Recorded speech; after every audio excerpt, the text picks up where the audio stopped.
Good morning. Tiger Rising, Chapter 24. Where's the prophetess? Sistine asked him as soon as she stepped off the bus. She was wearing a bright orange dress with pink circles all over it. Her left knee was skinned and bleeding, and her right eye was swollen. Huh? Said Rob. He stood and stared at her and wondered how she could get into so many fights in only half a day of school. Willie Mae, said Sistine. Where is she? She's vacuuming, said Rob. Sistine started walking purposely toward the Kentucky Star. She talked to Rob without looking back. My mother found out that I was wearing your clothes to school, she said. She took them away from me. I'm in trouble. I'm not supposed to come out here anymore. You know, said Rob, you don't always got to get in fights. Sometimes if you don't hit them back, they leave you alone. She rolled around and faced him. I want to get in fights, she said fiercely. I want to hit them back. Sometimes I hit them first. Oh, said Rob. Sistine turned back around. I'm going to find the prophetess, she said loudly. I'm going to ask her what we should do about the tiger. You can't ask her about the tiger, said Rob. Bouchon said I ain't supposed to tell nobody, especially not Willie Mae.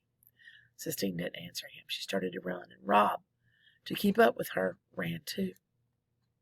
They found Willie Mae vacuuming the shag carpet in room 203.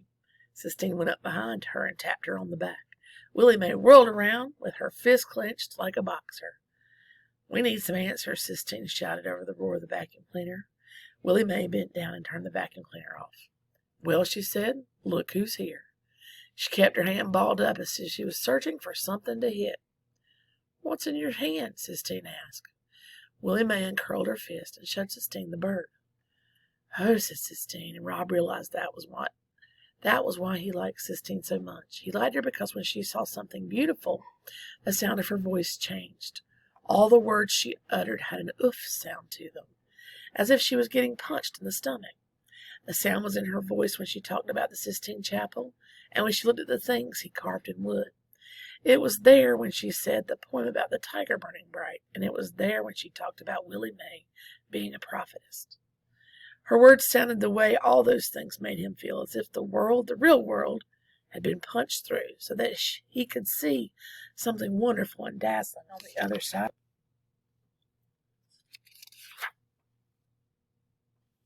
Chapter 25. The three of them walked through the woods in silence. Sistine and Rob chewed 8-ball gum, and Willie Mae smoked a cigarette, and nobody said a word. Willie Mae smoked a cigarette, and nobody said a word. Lord God, said Willie Mae when they came up to the cage. She stared at the pacing animal. Ain't no reason to doubt the fierceness of God when he made something like that, she said. Who was the fool that caged up this tiger? He belongs to Bouchon, Rob told her. Bouchon, said Willie Mae with disgust. She shook her head. One person in the world that don't need to be owning a tiger, and that's Bouchon. See, said Sistine, it's not right, is it? Just like you told Rob about your bird and how you let it go.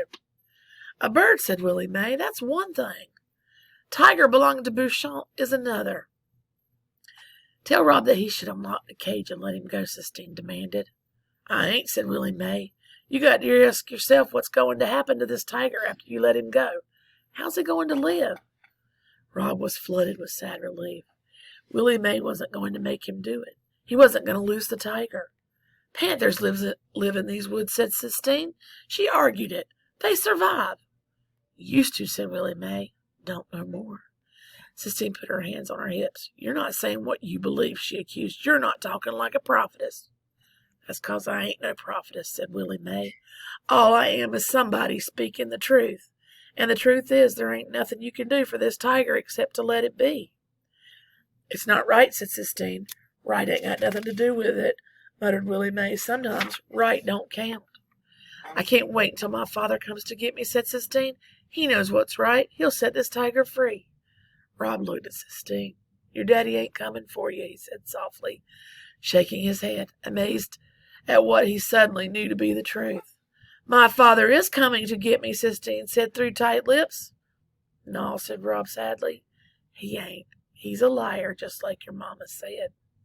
You're the liar, said Sistine in a dark, cold voice. Her face was so white that it seemed to glow before him. And I hate you, she said to him.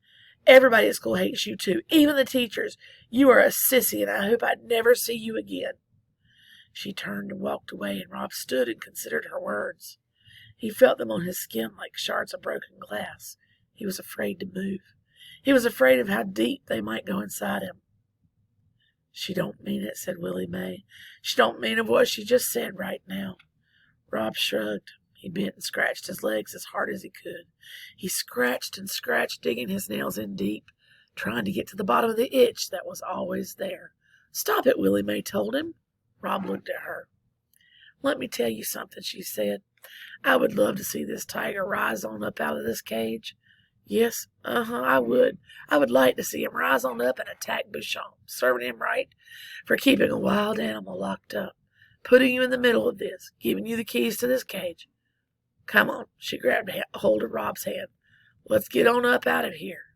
As they walked back to the Kentucky Star, Rob thought about what Willie Mae had said about the tiger rising on up. It reminded him of what she had said about his sadness needing to rise up. And when he thought about the two things together, the tiger and his sadness, the truth circled over him and above him and then came and landed lightly on his shoulder. He knew what he had to do.